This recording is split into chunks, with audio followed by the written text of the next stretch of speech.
God gives his hardest battle to his toughest soldiers. ನೋಡ್ರಿ, ದೇವ್ರು ನಮಗ ಯಾಕೆ ಕಷ್ಟ ಕೊಟ್ಟ ಅನ್ಬೇಡ್ರಿ. ದೇವ್ರ ಕಷ್ಟ ಎಷ್ಟು ದೊಡ್ಡದು ಕೊಡ್ತಾನಲ್ಲ, ಅಷ್ಟು ಅದಕ್ಕೆ ಹೋರಾಡೋ ತಾಕತ್ತಿರೋರಿಗೆ ಕೊಡ್ತಾನೆ. ತಾಕತ್ತಿರೋರ್ಗೆನೆ ಆ ಕಷ್ಟಗಳನ್ನ ಕೊಡ್ತಾನೆ ದೇವ್ರು. ಯಾಕಂದ್ರೆ ಅವ್ರು ಹೋರಾಡೋ ಸಾಮರ್ಥ್ಯ ಅವ್ರ ಕಡೆ ಐತಂತೆ. ಅದಕ್ಕಾಗಿ ನಮಗೆ ಯಾಕೆ ಕಷ್ಟ ಬಂತು, ಅವಂಗೆ ಯಾಕೆ ಬರಲಿಲ್ಲ, ಇವ್ರಿಗೆ ಯಾಕೆ ಬರಲಿಲ್ಲ, ಅವ್ರಿಗೆ ಯಾಕೆ ಬರಲಿಲ್ಲ ಅಂತಂದ್ರೆ ಅವ್ರಿಗೆ ಅದನ್ನ ಎದುರಿಸೋ ಸಾಮರ್ಥ್ಯ ಇಲ್ಲ, ನಮಗೈತಿ, ಅದಕ್ಕೆ ಬಂದೈತಿ.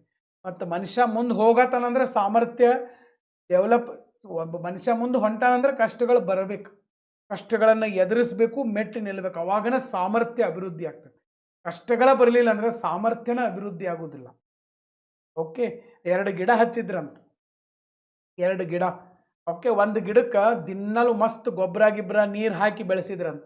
ಇನ್ನೊಂದು ಗಿಡಕ್ಕೆ ಯಾವಾಗಾರ ಒಮ್ಮೆ ಗೊಬ್ಬರ ಹಾಕೋದು, 8 ದಿವ್ಸಕ್ಕೊಮ್ಮೆ ಗೊಬ್ಬರ ಹಾಕೋದು, 4 ದಿವ್ಸಕ್ಕೊಮ್ಮೆ ನೀರು ಹಾಕೋದು ಮಾಡ್ರಂತ. ಆ ಚಂದಂಗೆ ಗೊಬ್ಬರ ಹಾಕಿದ್ದು ಮರ ಬೆಳೆದು ಭಾರಿ ಸಾಲಿಡ್ ಆತಂತ. ಇದು ಅಗದಿ ಸಣಕಳಾಗಿ ಬೆಳೆದಿತ್ತಂತ. ಒಂದು ದಿವಸ ಜೋರ್ಲೆ ಚಂಡಮಾರುತ ಬಂತು.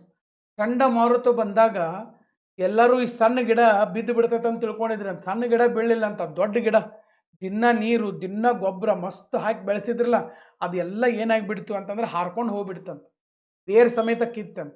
ಬಟ್ ಇದು ಸಣ್ಣ ಗಿಡ ಸರ್ ಬೇರೆ ಸಮೇತ ಕೇಳಲಿಲ್ಲ, ಬಾಗಲಿಲ್ಲ ಅಂತ. ಯಾಕಂದ್ರೆ ಒಂದು ದಿವ್ಸ ನೀರು ಸಿಕ್ಕರೆ ಸಿಕ್ತು, ಸಿಗದಿರಲಿಲ್ಲ. ಬ್ಯಾಟಲ್ ದಿನಲ್ಲೂ ಹೋರಾಡ್ಬೇಕದು. ನೀರು ಸಿಗಲಿಲ್ಲ ಅಂದ್ರೂ ಕೂಡ ನೀರು ಸಿಗಬೇಕಪ್ಪ ಅಂಥೇಳಿ ಬೇರುಗಳ ಆಳಕ್ಕೆ ಹೋಗಿ ಹೋಗಿ ನೀರು ತರ್ತಿದ್ವು ಅಂತ. ಹಿಂಗಾಗಿ ಬೇರುಗಳು ಭಾಳ ಆಳಕ್ಕೆ ಹೋಗಿ ಗಟ್ಟಿಯಾಗಿಬಿಟ್ಟಿತ್ತು ಗಿಡ. ಚಂಡಮಾರುತ ಬಂದರೂ ಅಗಳಾಡಲಿಲ್ಲ ಅಂತ. ಅದಕ್ಕೆ ಯಾರು ದಿನ ಕಷ್ಟಗಳನ್ನು ಎದುರಿಸ್ತಾರ ಅವ್ರಿಗೆ ಸಾಮರ್ಥ್ಯ ಹೆಚ್ಚಾಗ್ತದೆ. ಕಷ್ಟನ ನೋಡ್ರಂಗಿಲ್ಲಲ್ಲ, ಅವ್ರಿಗೆ ಸಾಮರ್ಥ್ಯ ಹೆಚ್ಚಾಗೋದನ್ನ ಇಲ್ಲ.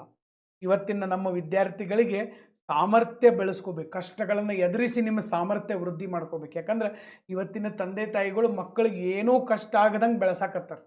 ಹಿಂಗಾಗಿ ಏನಾಗೈತಪ್ಪ, ಸಾಮರ್ಥ್ಯ ಬೆಳೆದಿಲ್ಲ ಅವ್ರ ಕಡೆ. ಆ ಸಾಮರ್ಥ್ಯ ಬೆಳಿಬೇಕಂದ್ರೆ ಕಷ್ಟಗಳನ್ನು ನಾವು ಎದುರಿಸ್ಬೇಕು.